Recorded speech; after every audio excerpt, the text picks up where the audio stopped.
Dubai is a tiny sheikhdom nestled along the Persian Gulf on the eastern edge of the Arabian Peninsula and part of a tiny oil-rich country called the United Arab Emirates.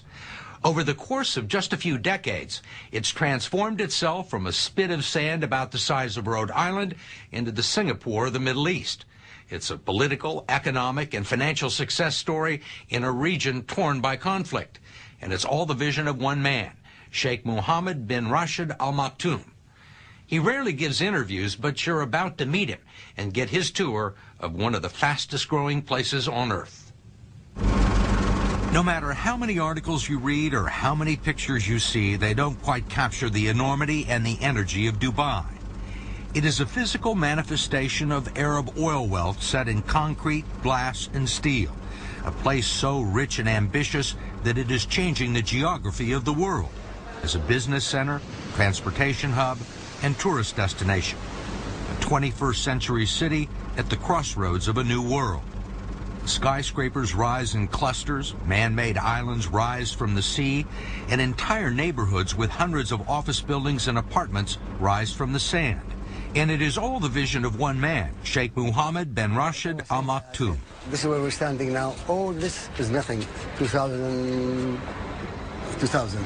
January 2000. 7 years ago. Yes. This was desert. And look now, all what you see. What you see has been called the largest construction site on Earth, with 500,000 laborers working on a reported $300 billion worth of projects, building Sheikh Mohammed's dream of a modern, efficient, and tolerant Arab city with fine restaurants and a vibrant nightlife, both the playground and the business capital of a new Middle East. What are you trying to do here? What do you want this place to be? I want it to be number one. Not in the region, but in the world. What do you mean number one in the world?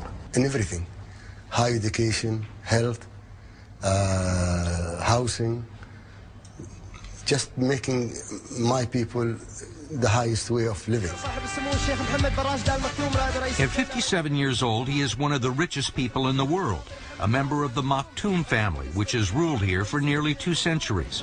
He's a former Air Force pilot and an avid horseman who competes in cross-country endurance races and is one of the largest breeders of thoroughbred racehorses in the world.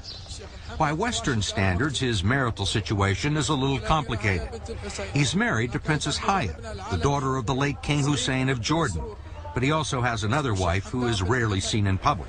Assalamu alaikum. He is frequently described as a workaholic, and as we found one morning, always in motion. I'm just doing my normal thing, which is, you know. You like to stay on your feet? Yeah. Where's your security detail? I don't have security. You just walk around by yourself? Yeah. He's famous for dropping in unannounced at construction sites and government offices to see how things are going. We'll get in this car, huh? This is my car. All right, fine. I will drive. Okay. He uses his cars as mobile offices. So you travel by yourself all the time? Most of the time I travel myself, yes. It seemed like almost everyone in Dubai knew the car and who was driving. Yeah, but you see the whole area is growing here. There is a little bit of Donald Trump in him, at least when it comes to showmanship. You know this building up there? That strange-looking building on the left is one of the world's tallest indoor ski slopes. Outside, it may be 120, but inside, it feels like the Alps. And they are set and ready to run. Then there is the Dubai World Cup, showcasing the fastest horses in the world, running for the world's largest purse. Not to mention the most luxurious and expensive hotel in the world, the Burj Al Arab, where the cheapest room is $2,000 a night. Why do you want everything to be the biggest, the tallest? Steve, why not? Why not? If you can have it in New York, what can we have it here? Why are you in such a hurry? Most people would try and do all of this in a lifetime, not in 5 years.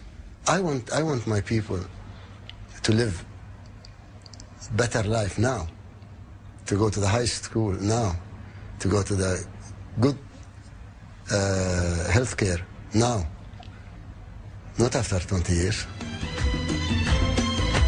His people, the descendants of Bedouin tribesmen, pearl divers, and traders, now make up a small fraction of the population here. They enjoy one of the highest standards of living in the world, With free health care and college tuition, Nos told him the project was unfeasible. But with no environmental regulations to stop him, Sultan began dredging 100 million cubic yards of sand from the Persian Gulf, along with 7 million tons of rock, to form a man-made island in the shape of a palm. It more than doubled the coastline of Dubai and created waterfront condos and homes for 150,000 people, not including 35 hotels. Most people, if they brought in a business consultant and they told them this is a terrible idea, it's not going to work, they wouldn't do it. Most people, yes, but not us.